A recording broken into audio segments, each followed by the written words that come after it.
পূর্ব ত্রিপুরা লোকসভা আসনের ইন্ডিয়া জোট সমর্থিত সিপিএম প্রার্থী রাজেন্দ্র রিয়াং এর সমর্থনে বিভিন্ন জায়গায় হচ্ছে নির্বাচনী জনসভা।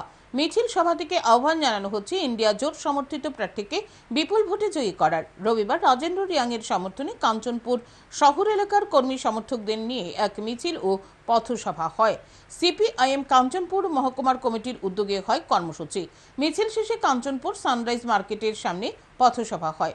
পথসভায় উপস্থিত ছিলেন সারা ভারত কৃষক সভার রাজ্য সম্পাদক পবিত্র কর, কাঞ্চনপুরের প্রাক্তন এমডিসি ললিতনাথ সহ অন্যান্যরা।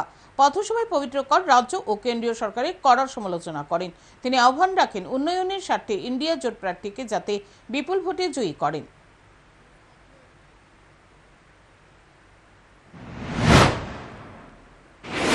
বিমান বিভ্রাটের জন্য কিংবা একটু অসুবিধার জন্য প্রিয়াঙ্কা গান্ধী এসেছিল আমাদের ইন্ডিয়া জোটের পক্ষে। 1 ঘন্টা দেরিতে এসেছে।